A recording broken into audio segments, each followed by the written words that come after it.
अगर आप अंधेरे से डरते हैं तो ये कहानी आपके लिए नहीं है। वेलकम टू अनस की स्टोरी। काला जादू, हॉरर स्टोरी। उस रात जो हुआ उसे सुनने के बाद शायद तुम आज रात अकेले सोने की हिम्मत नहीं कर पाओगे। कहते हैं काला जादू सिर्फ कहानियों में होता है, लेकिन इस कहानी में जो हुआ वो किसी बुरे सपने से भी ज़्यादा खतरनाक था। और सबसे डरावनी बात यह है, जिस चीज़ ने ये सब किया वो आज भी कहीं ना कहीं जिंदा है, इंतज़ार कर रही है अपने अगले शिकार का। मध्य प्रदेश के एक छोटे से गांव में एक पुरानी हवेली थी, जिसे लोग काली हवेली कहते थे। गांव के बुजुर्ग हमेशा चेतावनी देते थे कि उस हवेली के पास भी मत जाना, क्योंकि वहाँ कुछ ऐसा है जो इंसान नहीं है। लेकिन नई जनरेशन को ये सब बस अंधविश्वास लगता था। उन्हीं में से था एक आरव, जो शहर से अपने दोस्त राहुल के साथ उस गांव में छुट्टियां बिताने आया था। एक शाम जब दोनों दोस्त गांव के बाहर घूम रहे थे, तब राहुल ने दूर खड़ी उस हवेली की तरफ इशारा किया और बोला, यही है वो काली हवेली जहाँ से कोई वापस नहीं आया। आरव हंसते हुए बोला, भाई ये सब कहानियाँ हैं, असल में कुछ नहीं होता। लेकिन राहुल के चेहरे पर डर साफ दिख रहा था। रात को गांव में बिजली चली गई, चारों तरफ अंधेरा और सन्नाटा छा गया। तभी अचानक हवेली की तरफ से अजीब सी लाल रोशनी दिखाई देने लगी। आरव ने खिड़की से झांक कर देखा और बोला, यार ये क्या है, कोई पार्टी चल रही है क्या? राहुल ने डरते हुए कहा, नहीं ये वही है, काला जादू। जिज्ञासा में आकर आरव ने कहा, चल देखते हैं क्या है। राहुल ने मना किया, लेकिन आरव नहीं माना। दोनों धीरे धीरे उस हवेली की तरफ बढ़ने लगे। जैसे जैसे वो पास जा रहे थे, हवा ठंडी होती जा रही थी और अजीब सी फुसफुसाहट सुनाई दे रही थी। हवेली का दरवाज़ा अपने आप खुल गया, जैसे कोई उनका इंतज़ार कर रहा हो। अंदर कदम रखते ही बदबू और सड़ान ने उनका स्वागत किया। दीवारों पर अजीब अजीब चिन्ह बने हुए थे और फर्श पर सूखे खून के निशान थे। अचानक उन्हें एक कमरे से मंत्रों की आवाज़ सुनाई दी। दोनों धीरे धीरे उस कमरे के पास पहुंचे। अंदर झांक कर देखा तो एक बूढ़ी औरत काले कपड़ों में बैठी थी, जिसके सामने एक शव रखा हुआ था।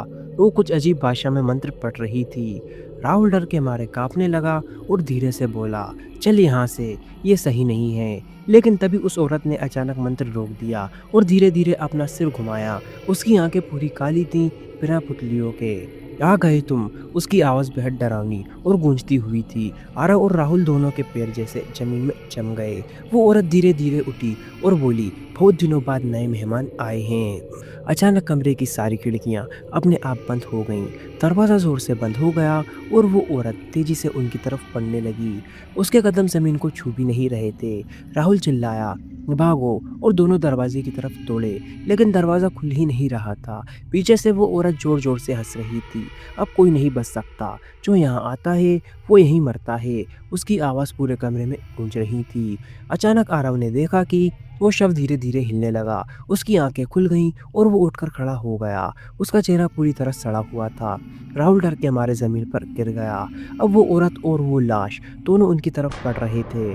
आरव ने पूरी ताकत लगाकर दरवाजे को धक्का मारा और अचानक दरवाज़ा खुल गया। दोनों जान बचाकर भागे और बिना पीछे देखे गांव की तरफ दौड़ते रहे।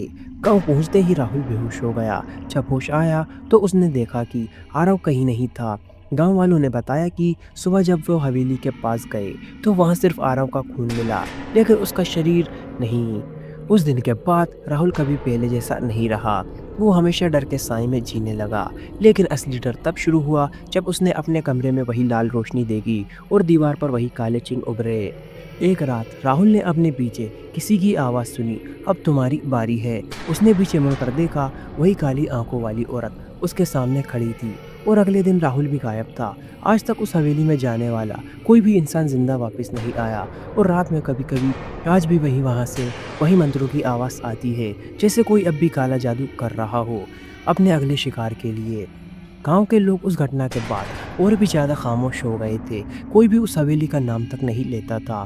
लेकिन कुछ दिनों बाद गांव के एक बुजुर्ग ने धीरे से बताया कि ये सब आज से नहीं बल्कि सालों से हो रहा है। उसने कहा कि उस हवेली में कभी एक तांत्रिक औरत रहती थी, जिसने अमर होने के लिए काला जादू किया था, लेकिन वो जादू अधूरा रह गया। तभी से वो अपनी शक्ति पूरी करने के लिए लोगों की बलि ले रही थी। राहुल के गायब होने के बाद गांव में अजीब घटनाएं और बढ़ने लगी। रात के समय लोग अपने घरों के बाहर से किसी के चलने की आवाज़ सुनाई देती थी।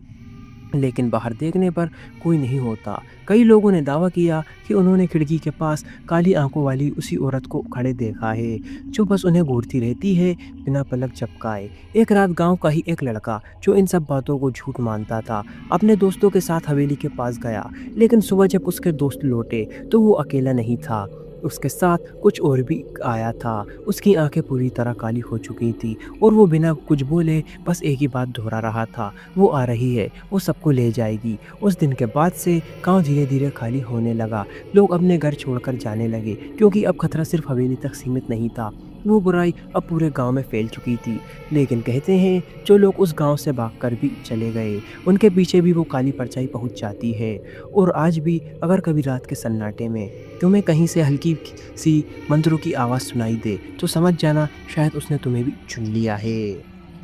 अगर ये वीडियो आप तक पहुंच गई है तो प्लीज़ आप लोग चैनल को सब्सक्राइब करें और मुझे अपना छोटा भाई समझकर सपोर्ट करें, क्योंकि आपके सब्सक्राइब करने से हमें मोटिवेशन मिलता है और वीडियो बनाने में भी अच्छा लगता है।